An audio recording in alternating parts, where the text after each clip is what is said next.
I was walking around with Bo in Fondel Park,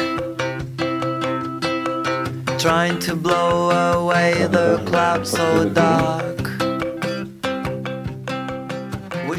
Alors, premier constat, le visage du web change. Moi, je fais du web depuis 96. Il y en a qui en font depuis plus longtemps que moi. On a vraiment connu pas mal d'évolutions dans le web depuis 15 ans. Et on a accumulé pas mal de choses. On a fait évoluer les débits. Donc, au niveau d'infrastructure, on a énormément de progression. Aujourd'hui, il y a quelques chanceux qui ont des débits de l'ordre de 100 mégabits seconde grâce à la fibre optique. Alors, c'est certains privilégiés. Hein. Moi, j'ai beau habiter en région parisienne, pas très loin, j'ai 1,5 méga, donc il y a quand même des fossés. Mais du coup, avec ces débits, on a eu tendance à alourdir nos pages, à rajouter du contenu, rajouter des images, rajouter de la vidéo avec plein d'éléments, le multimédia, rajouter du poids de chaque élément, mais aussi multiplier les éléments qu'on met dans les pages, faire des pages qui font 3 km de long. Je ne sais pas si vous connaissez la page d'accueil du site 20 minutes, par exemple, du journal du même nom. Ça doit être la page la plus longue en France d'un site média. Et donc, ils ont des grosses problématiques, évidemment, de performance.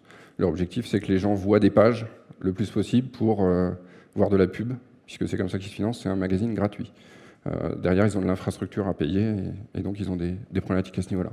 Donc, progression du poids des pages, du nombre d'objets, et on va voir que ça pose des problèmes.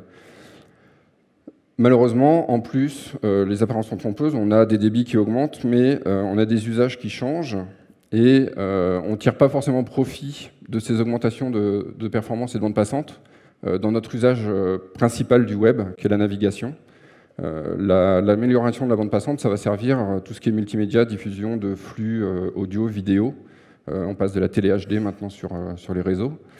Par contre, on constate, en faisant des études techniques, que si on navigue de page en page sur le web, on exploite rarement plus de 1 méga, 1,5 méga en fait, de cette bande passante.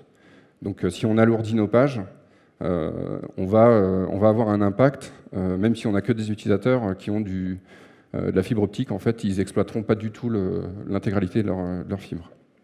Autre sujet important qui a un impact très fort sur le sujet des performances, c'est la mobilité, puisqu'on s'est habitué à des débits de plus en plus importants à domicile, en entreprise, et on se met depuis quelques années à naviguer sur des terminaux mobiles, en Edge, en 3G quand on a de la chance. Et le problème, c'est que les débits sont bien inférieurs. On revient à des débits auxquels on n'était plus trop habitué, avec des connexions qui sont instables, avec des débits qui varient, et des problématiques d'adaptation des sites assez problématiques. Et en plus, on a alourdi nos pages, donc on a augmenté la charge de travail qu'on donne aux navigateurs pour interpréter des CSS, du JavaScript, des choses comme ça. Et les navigateurs qui sont embarqués dans les terminaux mobiles, ils n'ont que les puissances des terminaux mobiles pour fonctionner, donc c'est inférieur à un ordinateur traditionnel. Donc on a aussi des impacts à ce niveau-là. On peut avoir l'affichage qui se fige parce qu'il y a un traitement JavaScript ou un truc comme ça, alors que ça ne serait pas le cas sur un terminal classique. Donc effectivement, comme le disait Yves, le grand constat, je pense qu'on le fait tous, c'est l'utilisateur n'aime pas attendre. Un autre que je fais souvent, plutôt en termes d'UX de manière générale, c'est l'utilisateur est feignant. Il faut qu'il en fasse le moins possible pour arriver à son but. Et donc notamment attendre, ça lui plaît pas trop. Aujourd'hui, alors c'est une étude d'Akamai, je ne sais pas si tout le monde connaît Akamai. Ça vous parle, non? C'est, pour ceux qui ne connaissent pas, c'est un opérateur, en fait, ce qu'on appelle un CDN, un Content Delivery Network, qui va permettre d'apporter, j'en reparlerai un peu, mais d'apporter le contenu de vos sites au plus près de vos utilisateurs pour qu'ils aient le moins d'attente possible. Et ils ont fait une étude sur des sites uniquement e-commerce, hein, donc là c'est assez ciblé, et 47%, donc disons la moitié des utilisateurs de sites e-commerce veulent obtenir les pages du site en moins de 2 secondes. C'est 2 fois moins qu'en 2006, donc ça progresse vite, et 4 fois moins qu'en 99. Donc on voit vraiment que nos attentes d'utilisateurs par rapport à la performance évoluent, parce qu'on s'habitue à notre confort, et du coup on est habitué à ces vitesses-là, et quand on prend notre terminal mobile, on aimerait bien avoir les mêmes vitesses. quand on est à l'hôtel des orateurs à Nîmes, on aimerait bien avoir les mêmes vitesses, sauf que le Wi-Fi hier était mort. Donc c'est très frustrant quand la page met 10 secondes à arriver, alors qu'il y a 10 ans, 10 secondes, ouais, on obtient la page, on est content, quoi. Donc la performance devient un élément de satisfaction et donc d'expérience utilisateur de plus en plus prédominant. Une expérience qui a été faite pour Computer Associates à Glasgow, ils ont pris 2 groupes d'utilisateurs et ils leur ont présenté le même site dans sa version normale, dans une version ralentie. C'est-à-dire ils ont artificiellement ralenti le site. Et ils ont constaté que les gens qui naviguaient sur le site ralenti avaient besoin de 50% de concentration en plus et étaient beaucoup plus agités, stressés. Alors, ils ont fait ça avec des électrocardiogrammes, encéphalogrammes, pardon, et de l'eye tracking. Et ils ont vu que les utilisateurs qui devaient attendre, ils commençaient à regarder un peu partout, même les éléments d'interface du navigateur et non plus le contenu de la page, parce qu'en attendant, ils essayent de s'occuper. Et on risque de les perdre, parce qu'ils vont voir autre chose qui va les intéresser, ils vont partir. Et ils sont stressés parce qu'ils attendent, ils veulent le résultat, et ils pensaient l'avoir en 2 secondes, et puis en fait, il va falloir attendre 5 secondes. C'est l'horreur, c'est la fin, quoi. Donc c'est important. Pour donner des retours un peu plus chiffrés financièrement, différentes études, alors qui ne sont pas toutes très jeunes, mais qui ont un intérêt quand même pédagogique, on va dire. Chez Amazon, ils avaient fait une étude où ils ont constaté, donc avec de l'A/B testing, qu'une augmentation de 100 millisecondes pour obtenir une page leur faisait perdre 1% de chiffre d'affaires. Le chiffre d'affaires d'Amazon, je ne l'ai pas en tête, c'est tellement énorme, de toute façon, ce n'est pas mémorisable. 1%, c'est on en rêve tous, d'accord? Donc 100 millisecondes, ça paraît vraiment rien, mais ça a un impact direct sur le chiffre d'affaires. Chez Microsoft, ils ont fait le même constat. Alors chez Amazon, le chiffre d'affaires, c'est de la vente directe. Chez Bing, de Microsoft, c'est de l'affichage de pub. Si les pages sont plus lentes, on va avoir moins tendance à rester, à naviguer, à voir différentes pages et donc avoir plus de pubs. Donc là, 1 seconde de plus pour l'affichage d'une page, c'est presque moins 3% de chiffre d'affaires, ce qui est énorme. Vous voyez sur le graphe les informations plus complètes. Là, c'est une étude qui date de 2009, donc c'est beaucoup plus récent. Autre étude, alors là, c'est pas en termes de chiffre d'affaires, c'est plus vraiment l'expérience utilisateur, c'est chez Google. Une augmentation de 0,4 secondes sur le délai pour obtenir une page de résultat a fait baisser en fait le nombre de recherches par utilisateur. C'est-à-dire que les utilisateurs sont moins enclins à faire des recherches s'ils se disent que le résultat va mettre plus de temps à arriver. Ce qui est plus inquiétant, parce que là, à la limite, bon, là, c'est assez logique avec tout ce que je vous ai dit avant. Ce qui est plus inquiétant, c'est quand ils ont arrêté leur expérience, c'est-à-dire ils ont remis les performances qu'il y avait avant, ils ne sont pas revenus au niveau de nombre de requêtes par utilisateur qu'ils avaient précédemment. Parce que l'utilisateur, il a mémorisé que Google était devenu lent, donc il n'est pas revenu. Ou alors il continue à faire moins de recherches parce que on va reparler de la perception, de la mémorisation de la vitesse. Une fois qu'il a acquis l'idée que le site est lent, ça va être très difficile de lui faire comprendre que finalement, non, il n'est plus lent.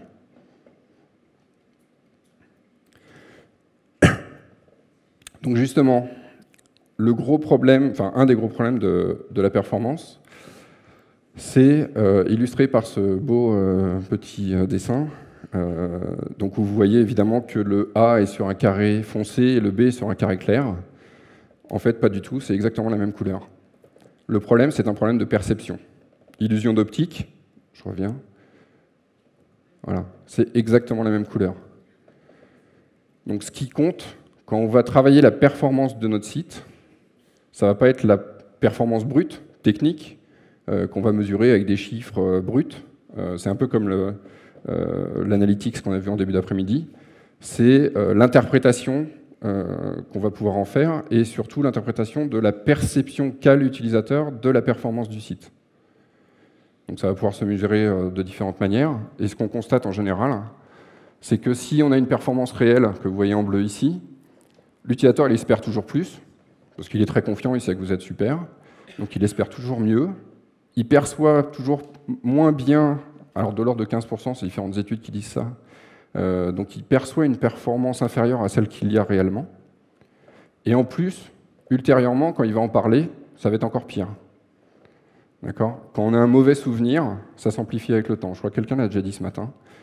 Donc c'est vraiment, on est vraiment dans ces problématiques de perception, de mémorisation et de retranscription de ces informations de perception, où il n'y a pas d'absolu. Enfin, faudrait pouvoir, sur le site de Google, quand vous faites une recherche, on vous indique le temps qu'a pris la recherche. C'est pour que l'utilisateur ne puisse pas dire que ça a pris plus de temps. D'accord ? C'est en lui montrant le chiffre, on lui montre que c'est rapide, pour qu'il intègre cette information. Parce que savoir que ça a été fait en quelques millièmes de seconde, à la limite, on a le résultat, c'est tout ce qui compte. Bah, c'est juste un intérêt pour la perception. Ce qu'on va obtenir avec un site plus rapide, différentes choses. Les utilisateurs vont revenir, puisqu'on ne les aura pas bloqués, on aura réussi à les maintenir sur le site sans les bloquer par la performance. Ils vont sans doute regarder plus de pages, puisqu'ils vont savoir qu'en allant d'une page à l'autre, ça va être assez rapide, donc ils ne vont pas perdre de temps en naviguant. Donc on va améliorer leur satisfaction. Ça, c'est important pour les taux de transformation, pour taux de conversion, pour qu'ils achètent ou pour qu'ils continuent à utiliser le site si on n'a rien à vendre financièrement, on va dire. Plus de chiffre d'affaires si on vend. Si on s'intéresse à notre performance, on va voir les différentes techniques rapidement permettant d'améliorer la performance. On va pouvoir faire aussi souvent des économies d'infrastructure. Donc on va payer moins cher notre hébergement, notre bande passante et ainsi de suite. Donc ça va être aussi intéressant financièrement. Même si on ne vend rien, on va pouvoir faire des économies. Et un dernier point qui est relativement récent, on va pouvoir être éventuellement, alors c'est infinitésimal, mieux positionné chez Google, qui a intégré dans son algorithme d'indexation la performance des sites. Donc aujourd'hui, il y a 2 sites qui auraient exactement le même positionnement dans Google. S'ils ont des performances différentes, bah ça jouera sur la position de l'un par rapport à l'autre. C'est pas énorme, c'est pas un gros coefficient dans le calcul, mais ça peut compter. Alors on va voir quelques éléments permettant d'apprécier techniquement la performance des sites, en commençant par ce qu'on appelle la cascade, waterfall en anglais. Donc là, je vous montre un exemple avec le site de la Fnac, fnac.fr. Alors j'ai un peu tassé parce que ça ne rentrait pas dans le slide sinon. On voit cette fameuse cascade. Chaque ligne, c'est une requête faite par le navigateur pour obtenir une ressource. Au départ, pour obtenir la page HTML, puis après, pour récupérer des images, du JavaScript, des feuilles de style, du Flash, toutes sortes de choses. Toutes les ressources qu'on appelle dans la page. On va voir différents éléments sur cette cascade. Ce qui est important à constater tout de suite, c'est que la toute première requête qui permet d'obtenir le HTML, c'est finalement la partie où on va demander au serveur de travailler, de produire la page, en extrayant une liste de produits ou des choses comme ça, de produire le HTML et de l'envoyer au navigateur. Une fois que le navigateur il a ça, en général, dedans, les CSS, les images, le Flash et tout ça, c'est des ressources statiques. C'est-à-dire qu'on va les demander au serveur, mais il n'aura pas besoin de les calculer, il les enverra telles quelles. Donc le travail du serveur, il se fait sur une partie infinitésimale au départ, et la majeure partie du travail ensuite se fait sur le client, et sur le dialogue entre le client et le serveur au niveau réseau pour obtenir les ressources, et sur le navigateur pour les exploiter. Donc là où on était habitué à travailler depuis les débuts du web, beaucoup sur le serveur, à rajouter du CPU, de la RAM, optimiser nos algorithmes dans nos traitements, mettre du cache, des choses comme ça, du cache applicatif, je veux dire, on se rend compte que finalement on travaillait beaucoup, on investissait beaucoup sur 5% du temps global qu'on impose à l'utilisateur. Donc depuis quelques années, il y a une prise de conscience de ça et on se focalise de plus en plus sur la partie client. Alors il ne faut pas oublier le serveur évidemment, mais on voit qu'on a, et vous allez voir qu'on peut très facilement gagner beaucoup côté client, donc améliorer bien la performance globale, donc l'expérience utilisateur, en travaillant sur les problématiques côté client, et finalement faire assez peu de choses côté serveur.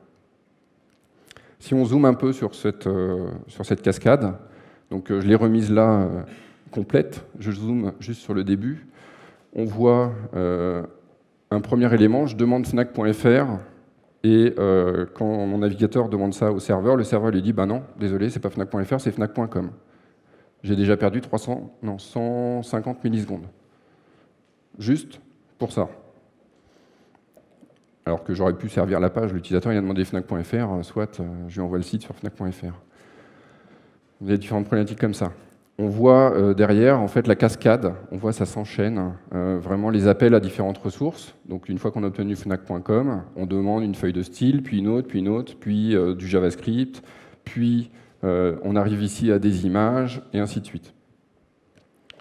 Si on détaille un peu chaque élément ici, on a alors 4 éléments principaux. On a d'abord ce qu'on voit en bleu un peu foncé, la partie DNS, c'est-à-dire l'ordinateur, la machine et le navigateur ne savent pas forcément quel est le serveur sur Internet qui correspond à Fnac.com. Je vous ai enlevé le Fnac.fr pour simplifier. Et donc, il va falloir interroger un serveur DNS pour obtenir l'adresse IP de la machine, pouvoir ensuite initialiser la connexion TCP. Et une fois qu'on a initié la connexion TCP, là, on a vraiment le serveur qui sait ce qu'il doit faire. On attend sa réponse, il commence à envoyer la réponse, et ça prend un certain temps pour obtenir cette réponse. Donc tout ça, c'est la décomposition d'une requête. Ce qu'on peut voir, c'est que par la suite, on n'a pas d'autre requête DNS si on est sur le même domaine, puisque le DNS est lié au domaine. Ce qu'on verrait plus bas sur la cascade, qu'on ne voit pas ici, c'est que si j'ai d'autres ressources qui viennent d'autres domaines, par exemple des publicités, qui viendraient d'un fournisseur de pub, c'est souvent sur un autre domaine, et donc il faut refaire des requêtes DNS. Donc il y a différents impacts comme ça. Donc globalement, la décomposition d'une requête, tout ce qui se passe et ce qui explique le temps d'attente de l'utilisateur, c'est requête DNS, établissement de la connexion réseau, envoi de la requête vers le serveur une fois qu'on a ce tuyau qui est ouvert, calcul de la page côté serveur, alors éventuellement en cache pour optimiser, donc tant que c'est du dynamique, envoie de la réponse au client, et le client, une fois qu'il a les ressources, il faut qu'il affiche quelque chose. Donc il faut qu'il calcule un rendu en fonction d'un contenu, d'une structure qui est dans le HTML, des feuilles de style qui mettent en forme, et éventuellement il a des traitements dynamiques en JavaScript qui vont être nécessaires pour mettre en place la page. Donc tout ça, ça se déroule dans cet ordre-là, et ça explique donc la cascade. On a différents indicateurs dans cette cascade qui peuvent être intéressants. On a un événement qu'on appelle le Start Render, où le navigateur va commencer à remplacer la page blanche ou la page précédente, si on venait d'une autre page, par un début de dessin d'interface de la nouvelle page. C'est là qu'il commence à dessiner. Donc là, on voit sur Fnac, c'est environ 1 seconde 8. Donc on attend 1 seconde 8 devant une page blanche ou devant la page qu'on avait avant. Et il reçoit en fait le document complet, donc tous les éléments directement liés au HTML, au bout de 7 secondes 7. On verra d'autres indicateurs qui sont intéressants. Là, on peut dire, OK, mon objectif, c'est d'avoir la page en moins de 2 secondes. Je suis bon, j'ai 1 seconde 8. Sauf que c'est juste un start render. Il n'a pas fini de dessiner, il a juste commencé. On verra par quoi il commence. Si je fais le parallèle avec Amazon, vous avez un start render à 1 seconde 75, donc c'est à peu près équivalent. Par contre, un document complete à 4 secondes 3, au lieu de 7 secondes 7. Donc déjà, on sait qu'on a le document complet bien plus tôt. Donc il y a des chances pour qu'on ait quelque chose d'exploitable plus tôt. Ce n'est pas forcément vrai, attention. Ça risque des chiffres, c'est des indicateurs. Il faut derrière analyser et voir ce qu'il en est vraiment. Donc on va les comparer, les mettre côte à côte, charger dans chacun en fait la page d'accueil et voir ce que ça donne. C'est pas moi qui fais le bruit. 6 secondes 9, j'ai déjà toute la page Amazon. Je peux faire ce que je veux dedans. Je suis l'utilisateur, je peux scroller, je peux cliquer, je peux voir ce qu'il y a. 13 secondes 6 sur Fnac.fr. On a vu le start render est quasiment le même. 1 seconde 7, 1 seconde 8. Par contre, on voit que le délai avant lequel l'utilisateur va avoir pleinement la main sur la page et tout bien chargé est très important. Si je la rejoue, est-ce qu'il veut bien la rejouer? Voilà. Regardez bien ce qui se dessine. Sur Amazon, on voit tout de suite tout. Sur Fnac, on attend. Il y a des choses qui sont dessinées, mais on ne voit pas trop ce que c'est. Il n'y a pas de couverture de produit, il n'y a pas d'image importante. Et poum, il faut attendre 12 secondes pour avoir tout à coup toutes les images qui s'affichent. Sur Amazon, il y a un rendu progressif qui fait qu'on va tout de suite voir des choses intéressantes. Sur Fnac.com, il y a des blocages, il y a des choses qui bloquent le rendu, qui font qu'on va attendre 12 secondes avant d'avoir quelque chose d'utile. Donc l'utilisateur, il attend 12 secondes et non pas les 2 qu'il espère. Donc, le problème, c'est que donc, cette indication de Start Render, elle n'est pas suffisante. Hein, c'est quelque chose qui va pas forcément nous servir comme on l'espérait. Du coup, il y a différentes initiatives pour essayer de faire mieux. C'est vraiment, la performance web, c'est vraiment un sujet qui est en plein mouvement, qui est plein d'expérimentation.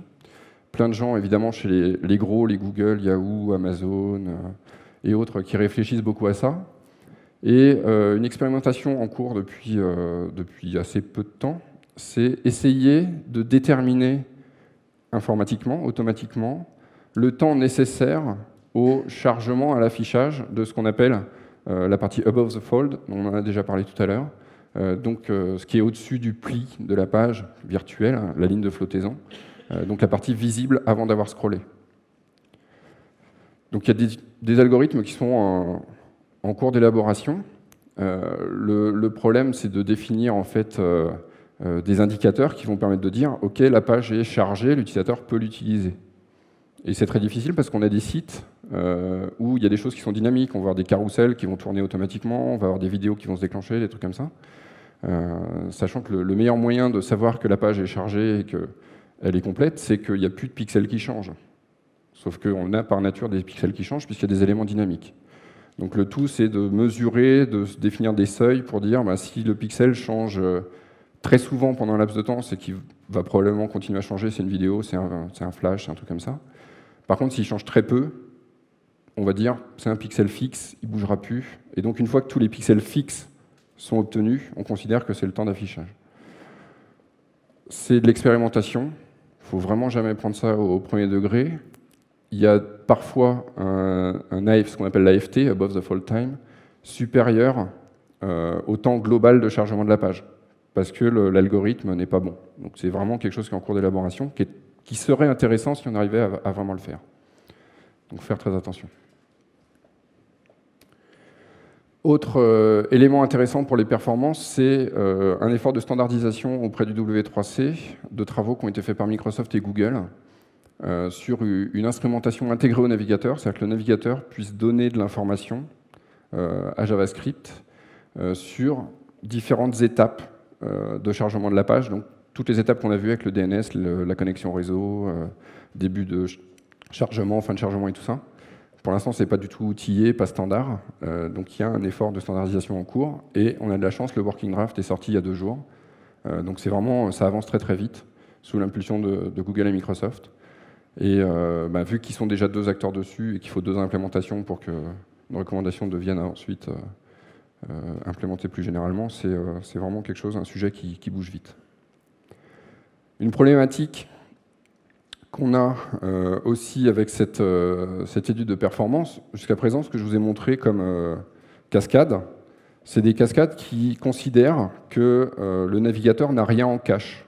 Vous savez que dans votre navigateur, il y a un cache qui fait que si vous avez déjà une ressource, une image, un JS, un CSS, des trucs comme ça, et qu'il est toujours valide, vous n'allez pas le retélécharger quand vous naviguez sur un site. Les cascades que je vous ai montrées, c'est considérant le cache vide. Les utilisateurs, quand ils vont arriver sur le site, si vous avez la chance qu'ils ne repartent pas tout de suite, ils vont voir plusieurs pages. Au bout d'un moment, leur cache sera rempli avec toutes les ressources. S'il revient surtout sur la même page, on pourra essayer de calculer le temps d'affichage de la page avec cache. Pardon, j'ai pas avancé. Donc sans cache, c'est la première visite. Donc c'est important d'optimiser ça pour éviter les rebonds pour cause de performance faible. D'accord ? Puisqu'il y a énormément de rebonds sur... alors soit c'est le contenu qui ne plaît pas, on repart, mais si c'est la performance... On demande un site. Imaginons, on fait une recherche dans Google, on prend le premier résultat parce qu'on sait que c'est toujours pertinent, on arrive, on attend 5 secondes, on a toujours une page blanche, on s'en va. On va chercher le deuxième résultat dans Google. Dommage, on était bien positionné, mais on a perdu le prospect, on va dire, parce qu'on n'était pas performant. Donc faire attention à ça, optimiser ce chargement sans cache. Par contre, il faut aussi faire attention aux utilisateurs qui reviennent, donc optimiser aussi cette performance avec cache, et surtout bien voir ce qui se passe quand le cache est partiel. C'est-à-dire il faut observer en cours de navigation, dans mes pages, par exemple, je vais avoir le logo du site que j'ai sur toutes les pages, donc une fois que j'en ai vu une, il sera dans le cache pour toutes. Par contre, il y a d'autres ressources qui vont être sur certaines pages, mais pas d'autres, et ainsi de suite. Donc en cours de navigation, on va remplir petit à petit le cache.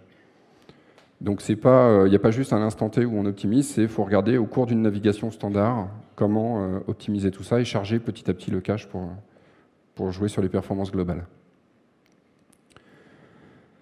Alors on va voir quelques outils qui permettent d'apprécier la performance, de la mesurer, d'essayer de quantifier. On a différents outils, donc vérification de la cascade, comment la dessiner pour voir quelles sont les mesures. Des outils qui vont essayer de faire automatiquement des audits en fait, de respect de bonnes pratiques qui ont été définis par différents acteurs. Et puis des outils d'optimisation. Comme toujours, c'est vraiment que des outils, c'est des indicateurs, c'est des aides. Ça reste un domaine où il faut être plein de bon sens et tenir compte de sa propre perception pour voir quelles sont les vraies performances. Un outil incontournable, webpagetest.org, c'est un outil en ligne qui va permettre d'obtenir la cascade, notamment. On saisit l'URL. Ce qui est intéressant, c'est qu'il y a des serveurs un peu partout dans le monde qui permettent donc de tester mon site franco-français où j'ai qu'un public français. Je vais le tester depuis un navigateur qui est à Paris. On a la chance d'avoir deux serveurs de test en France, à Paris. Mais si j'ai un site international, je vais faire des tests depuis les États-Unis, depuis l'Asie, depuis l'Europe, et ainsi de suite, et puis confronter tout ça. Parce que sur les parties réseau, latence, DNS et tout ça, ça peut avoir un impact, la distance, en fait, entre le serveur où est le site et l'utilisateur. Ensuite, on a aussi le choix entre différents navigateurs. Donc ça va de IE6 à IE9. Il y a Chrome qui est en cours d'ajout. Parce que les différents navigateurs ne se comportent pas de la même manière pour toutes ces problématiques de performance. Et alors dans les Advanced Settings, qu'on n'utilise pas forcément tout le temps, on va pouvoir choisir le débit réseau côté client pour simuler un accès ADSL ou un accès RTC ou autre. On va pouvoir faire plusieurs tests pour faire des moyennes ou choisir les meilleurs résultats. Et un autre qu'on ne voit pas sur la copie d'écran, qui est intéressant, on va pouvoir enregistrer une vidéo du rendu progressif. Ce que je vous ai montré tout à l'heure avec Snack et Amazon, je l'ai obtenu avec cet outil-là. Donc il peut enregistrer en fait les séquences d'images, il va me prendre une copie d'écran toutes les 0,5 secondes, ou on peut régler, et il va être capable d'en produire une vidéo. Et vous avez bien vu visuellement, comparé à Amazon et Fnac, c'est très parlant. Donc là, on arrive à avoir des choses intéressantes. Et donc, les expérimentations above the fold time sont faites aussi sur WebPageTest. Donc, vous pouvez cocher la petite case qui vous dit que, attention, le test prendra plus de temps parce qu'il va devoir passer les algorithmes pour essayer de mesurer tout ça. Et il va vous donner un temps above the fold, mais qui, malheureusement, pour l'instant, sera rarement très, très exploitable. À ce sujet-là, attention aussi, le above the fold time, pour l'instant, l'algorithme, il se contente d'essayer de déterminer quand l'interface est complètement dessinée au-dessus de la ligne de flottaison, mais ça ne veut pas forcément dire que l'utilisateur a la main sur le site. On peut avoir mis du code JavaScript lourd ou d'autres choses qui se produisent en dessous de la ligne de flottaison, qui vont bloquer le navigateur, qui vont bloquer les interactions. On va se retrouver avec le sablier ou le ballon de plage suivant les OS, et ce sera complètement dessiné, mais on ne pourra rien faire. Donc on pourra lire, on pourra voir les images, mais on ne pourra pas cliquer sur des boutons, des liens et autres. Donc ce n'est pas forcément intéressant non plus. Donc ça, c'est l'outil en ligne vraiment phare. C'est issu d'un projet AOL, en fait, au départ, qui a été mis en open source, qui a été repris par différents acteurs. Et vous pouvez donc l'installer aussi chez vous. Il y a un wiki qui explique et tout ça. C'est de l'open source. Ensuite, on a les outils intégrés au navigateur. Donc, dans tous les navigateurs aujourd'hui, y compris Opera, que je n'ai pas mis là, Karl le sait, je l'ai prévenu, on a des outils qui permettent de voir différentes choses suivant les navigateurs, c'est plus ou moins complet. IE et Chrome, alors IE à partir de la version 9 et Chrome sont les plus avancés puisque c'est eux qui ont travaillé sur la Web Timing API. Mais on a des choses assez complètes dans WebKit, donc Safari, et repris aussi dans Chrome partiellement. Firebug avec Firefox, sachant que Firefox va travailler sur ses propres outils. Dans Opera, c'est Dragonfly. Donc on a des outils qui viennent un peu partout et ça commence à se standardiser, à s'uniformiser. Donc on a un outillage qui devient assez complet pour tester avec ses propres outils directement les performances. On a des extensions ensuite des navigateurs, donc, notamment qui sont nés d'abord comme extension Firefox, notamment Wiselo de Yahoo, donc chez Yahoo, ils ont un groupe qui s'appelle Exceptional Performance. Donc c'est vraiment, ils sont vraiment axés performance. Il faut que leur page d'accueil, même si elle est super pleine, comme on a dit tout à l'heure, pour que les publics asiatiques soient contents, il faut qu'elle s'affiche très vite. Et du coup, ils ont des groupes de travail focalisés là-dessus, et ils en ont retiré un certain nombre de bonnes pratiques permettant d'obtenir de bonnes performances. Et ils ont fait un outil qui essaye de regarder automatiquement sur votre site pour telle page, telle bonne pratique, est-ce qu'elle est appliquée, oui, non, et ainsi de suite. Et ça donne une note. Donc là, le test, je ne sais plus sur quel site, Voyage SNCF, voilà, je l'avais noté. Il est grade C, donc le meilleur, c'est grade A. Et on voit pour chacune des bonnes pratiques, ça va de A à F. Donc F, c'est pas bien du tout. A, c'est très bien. Donc il y a un certain nombre de choses. Il y a 23 critères. Et ça donne des recommandations. Et en les appliquant un peu intelligemment, on peut vraiment facilement améliorer ses performances. Il y a un équivalent chez Google qui s'appelle PageSpeed, qui fait à peu près la même chose, avec d'autres recommandations. C'est complémentaire, c'est pas trop antinomique, heureusement. Donc c'est pareil, ça donne une note, ça donne des recommandations d'amélioration. Alors ça va parfois trop loin, c'est-à-dire que mettre en œuvre les recommandations qu'ils font va être complexe, immaintenable, coûteux et ainsi de suite, et pour un gain qui finalement sera minime. Donc c'est comme tout, on va facilement gagner 80% sur les performances brutes sans rien optimiser, et les 20 derniers pourcents vont coûter de plus en plus cher au fur et à mesure qu'on avance. Donc il faut faire attention aussi à tendre vers de bonnes performances, mais pas forcément essayer d'obtenir le A ou le 100 sur les différents outils. Depuis peu, PageSpeed est aussi disponible en ligne. Donc, quel que soit le navigateur qu'on utilise, du coup, on peut aller directement renseigner l'URL dans l'outil et il fera exactement les mêmes recommandations.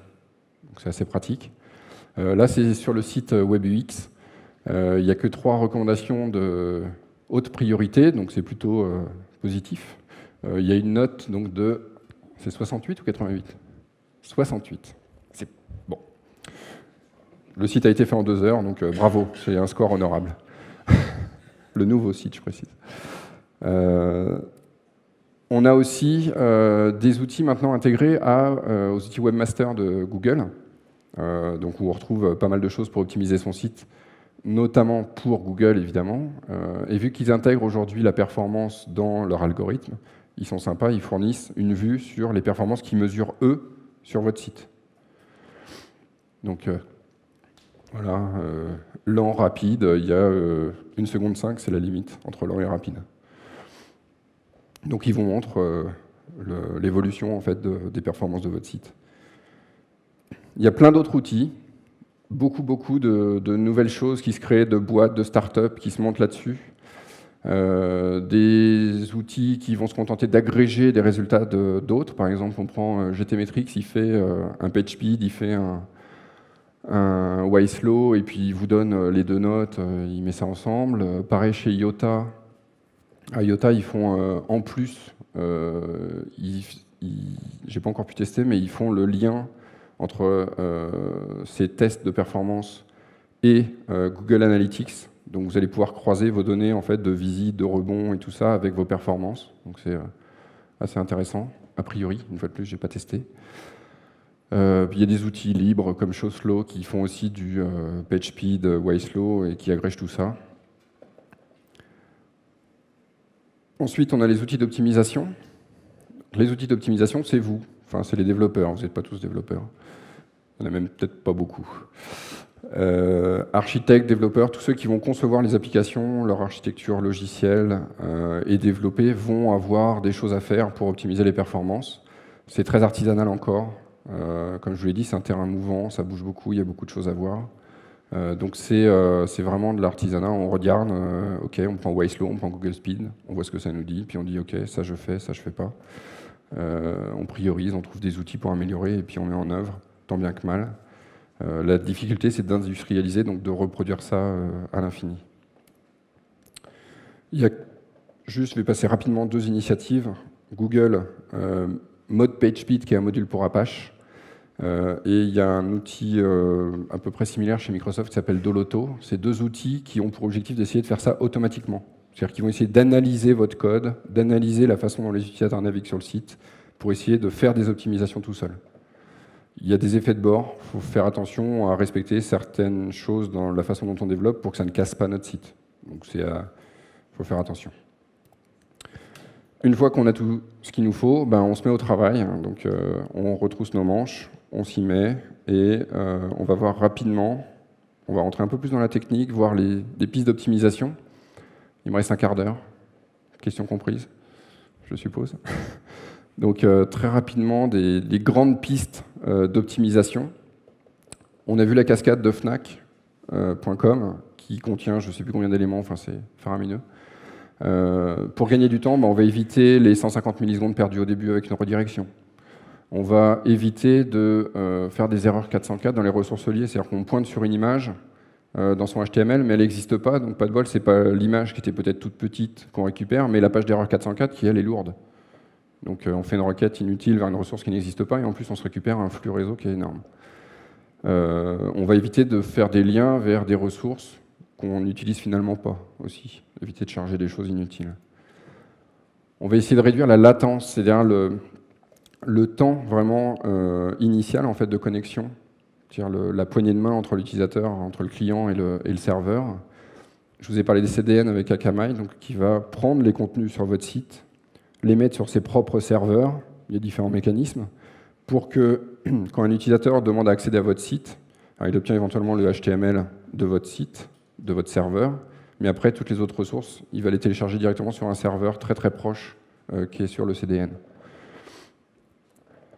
C'est pertinent en cas de public international. Si vous êtes sur une zone géographique assez peu étendue, l'intérêt du CDN, qui coûte très cher, n'est pas forcément pertinent. On va essayer de réduire aussi le nombre de requêtes DNS. Si on prend lemonde.fr, la page d'accueil du journal Le Monde, il y a 51 domaines différents. Donc il y a 51 requêtes DNS. La plupart, c'est pour de la pub. Parce qu'il y a différentes régies de pub, puis il y a des sources externes, il y a des blogs, des machins qui sont sur d'autres domaines. Même si c'est un sous-domaine, c'est considéré comme un autre domaine. blog.lemonde.fr, c'est un autre domaine que lemonde.fr. Donc c'est une requête DNS supplémentaire. D'accord? Donc Le Monde, 51 requêtes DNS, c'est l'horreur. Pardon? Oui, non mais après on peut avoir de bonnes notes globales en ayant quelque chose de mauvais sur un critère. On va essayer aussi, surtout, et c'est là qu'on gagne vraiment beaucoup, c'est réduire le nombre de requêtes. Si on prend Amazon, donc là il y a une redirection, c'est pas bien, on perd presque 200 millisecondes. Si on demande juste Amazon.fr, on redirige vers www.amazon.fr. Ensuite, on obtient le HTML, et puis ensuite, on a réduit vraiment au strict minimum les images à obtenir. Donc, on va travailler sur le cache du navigateur, c'est-à-dire que le côté serveur, on va dire, quand on va envoyer une image, par exemple, au navigateur, on va lui dire, cette image, tu la gardes une semaine, tu ne me la redemandes pas. D'accord? Si on te demande d'afficher une page qui contient cette image, tu ne me redemandes pas l'image. Tu ne me demandes même pas si j'en ai une nouvelle version. Tu la gardes 7 jours. Voilà, donc c'est vraiment, quand le navigateur il va regarder dans son cache, ok, j'ai encore la ressource, elle est encore valable, donc je ne la demande pas. Ça fait une requête en moins. Donc il y a beaucoup de choses à faire là-dessus. Pour réduire le nombre de requêtes, on va aussi concaténer, donc rassembler les sources de même nature. Là, on a 6 fichiers JavaScript, on va les mettre tous dans un seul. Ça fera une requête au lieu de 6. Elle sera plus grosse, mais on n'aura qu'une fois la partie dialogue réseau, et puis on l'obtiendra plus facilement. En plus, compresser un unique gros fichier, ça va permettre de gagner plus que si on les compresse tous individuellement. Après, faut voir, est-ce qu'on a ces 6-là sur toutes les pages ou pas, donc il y a des choses à faire, mais... On va pouvoir continuer à rassembler des choses au niveau des images, notamment tout ce qui va être, pas les images de contenu, mais plutôt des images d'interface, des boutons, des choses comme ça. On va les rassembler dans ce qu'on appelle les sprites. C'est des technologies techniques plutôt que technologiques, qui sont issues des jeux vidéo 8 bits qu'on avait il y a 15-20 ans, où on avait une seule planche d'image, et pour l'affichage à l'écran, on disait je veux afficher telle portion de mon image à telle position, et voilà. Ce qui fait qu'on n'avait qu'une image chargée en mémoire, plutôt que de devoir charger à la volée à chaque fois une image, à chaque fois qu'on avait besoin de l'afficher. C'est exactement la même chose, ça utilise des propriétés CSS, et on va pouvoir, donc, par exemple chez Amazon, ça c'est une unique image qui permet d'afficher dans l'interface tous ces boutons. Attention, ça peut poser des problèmes d'accessibilité. C'est Laurent Denis qui m'a dit ça la semaine dernière, donc je l'ai mis, comme ça il ne me tapera pas. Ça utilise des techniques en fait, où on met les images en fond d'éléments, et on a des problèmes d'alternatives quand on désactive les images ou les couleurs dans le navigateur. Pas forcément avec les synthèses vocales ou autres, mais avec certains modes d'utilisation des navigateurs, où on désactive les couleurs et images de fond. Donc faut faire attention. Réduire le nombre de requêtes, passer tout de suite au slide suivant.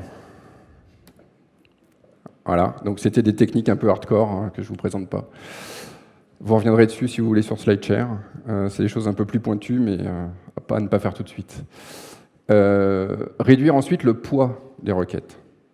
On voit sur les cascades, la partie bleue qui est au bout, elle est fonction évidemment de la bande passante et puis du poids de la ressource qu'on télécharge. Si on arrive à réduire le poids, on va diminuer cette partie bleue. Et juste en activant la compression, quelque chose qui se fait très facilement, on va pouvoir gagner de 50 à 80% sur le poids des ressources. Donc on va vraiment avoir un gain intéressant. Sur les ressources, alors surtout JavaScript et CSS, beaucoup moins couramment sur HTML, mais ça se fait. Supprimer tout ce qui est inutile au navigateur. Les commentaires HTML, ils sont utiles pour les développeurs, pour ceux qui veulent voir dans le code de la page pourquoi c'est comme ça, et ainsi de suite. C'est pas du tout utile pour le navigateur, il les ignore. Pourquoi lui envoyer? Vous regardez le code source de la page d'accueil de Google, vous avez tout qui est bout à bout, il n'y a aucun retour chariot, pas de commentaires, tout est en une seule ligne. Donc ça va permettre de gagner un petit peu aussi. C'est relatif, parce que le gzip, de toute façon, derrière, s'il voit 50 espaces, il va les réduire en 1 ou 2 pour le mécanisme de zip. Il y a un gros travail au niveau des images. Si vous avez beaucoup d'images sur votre site, vous pouvez gagner beaucoup de poids dans ces images en supprimant notamment des métadonnées. Donc sans rien changer visuellement sur l'image, vous pouvez supprimer des métadonnées qui sont dedans, ce qu'on appelle les données EXIF, IPTC, tout ça, qui sont mises par les appareils photo ou par les outils de graphisme et qui ne sont pas forcément utiles. Alors vous pouvez laisser les données spécifiques type copyright ou des trucs comme ça, si vous voulez, mais il y a plein d'infos en général qui ne sont pas du tout utiles pour le navigateur et pour l'utilisateur. Donc c'est bien de les supprimer. Ensuite, il va falloir choisir les bons formats graphiques aussi. Le GIF aujourd'hui, à part pour du GIF animé, ce que vous voyez depuis le début sur mes slides, c'est assez peu utile pour faire du web. On a le JPEG pour tout ce qui est photo, on va dire, et PNG, avec différents formats de PNG en fonction de ce qu'on veut comme qualité. Et ça suffit amplement. Il ne me reste plus beaucoup de temps. Éviter les cookies inutiles. Ça, c'est aussi quelque chose d'assez important.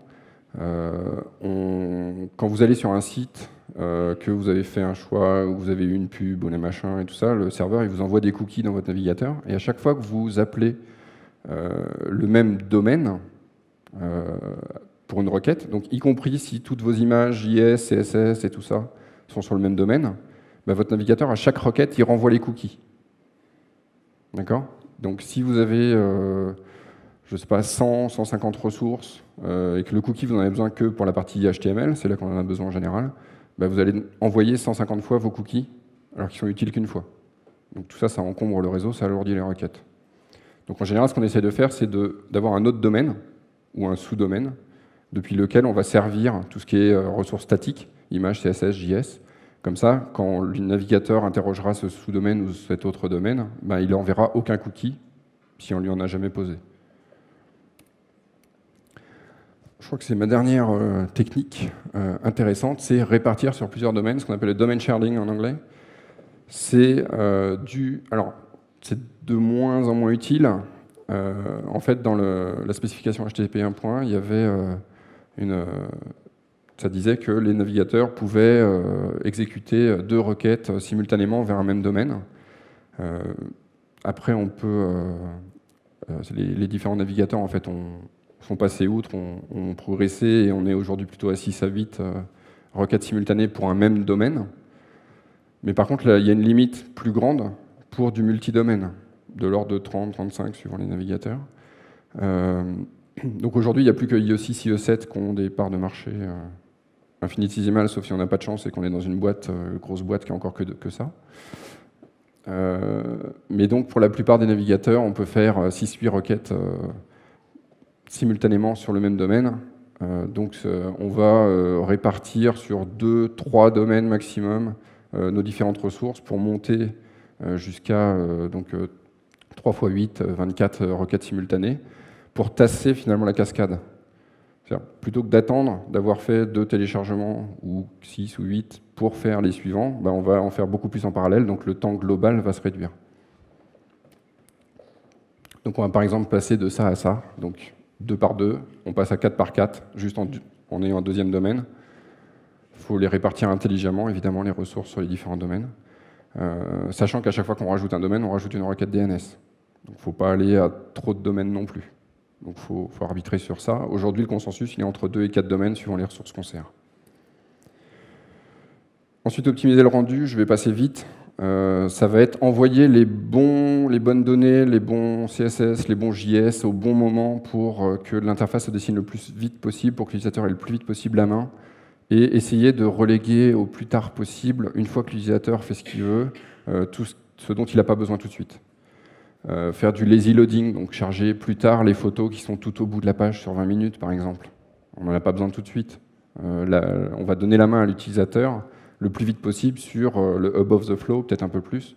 Et quand il va scroller, on va lui rajouter le reste du contenu. Sur Amazon, par exemple, vous faites une recherche sur des produits, vous avez la première ligne de résultats avec des vignettes qui est chargée tout de suite, et les autres viennent ensuite. Vous avez la main déjà, et ensuite les autres arrivent. Ils travaillent beaucoup là-dessus. Bon, performance, CSS, JavaScript, donc il faut bien écrire son code. Là, on rentre vraiment dans des considérations très techniques. Et dernier point, faire attention aux ressources externes. Je vous ai parlé du monde avec ses 51 DNS, dont issus beaucoup de pubs. Il y a eu une question tout à l'heure sur l'impact en performance de Google Analytics. Il y a énormément de choses. Donc vous allez, Steve Souders, qui est un des papes, on va dire, des web performance, qui a fait un petit audit de différentes ressources externes qu'on met sur nos pages et qui a mesuré l'impact. C'est vraiment important à connaître. Bien souvent, la page, elle commence à s'afficher, elle se bloque, et c'est une fois qu'on a eu la pub que le reste de la page s'affiche. Les pubs sont parmi les éléments les plus bloquants sur les sites web aujourd'hui. J'essaie de faire vite. Il faut pratiquer pour progresser, comme tout. Il y a eu, fin 2010, un concours international organisé par des Français de performance. Chez CleverEdge, on a été dans cette initiative et on a pris contact avec la Fnac, un de nos clients, qui a accepté de jouer le jeu et de fournir une page de test, donc sur la partie enfant, en fait, de son site. Donc ils nous ont donné la page avec toutes ses ressources. Et on a dit, on va faire un concours pour essayer d'améliorer cette page. Donc il y a des retours d'expérience, je vous laisserai découvrir ça. Ce qui est intéressant, c'est voilà la cascade de départ, voilà une des cascades d'arrivée par un des concurrents. Au chargement sans cache. Start Render, on est passé de 2.4 à 1.6, Document Complete de 11 à 1.2. Donc là, on fait énormément de lazy loading. On obtient très vite le document complet et on charge plus tard les choses qui ne nous intéressent pas dès le départ. Voilà, donc il y a énormément d'enseignements là-dedans. Si vous voulez vous intéresser au sujet, il y a un groupe le WebPerf User Group, alors qui se réunit plutôt à Paris, mais vous pouvez lancer l'initiative en province pour ceux qui sont en province. Il y a un groupe sur Digo pour partager aussi tous les bons liens. Donc tout le monde est bienvenu. Il y a un compte Twitter WebPerf FR qui retweet des infos intéressantes publiées par les grands de la performance dans le monde. À vous de jouer. Les illustrations, si vous aimez les gifs animés, vous avez les liens. Voilà.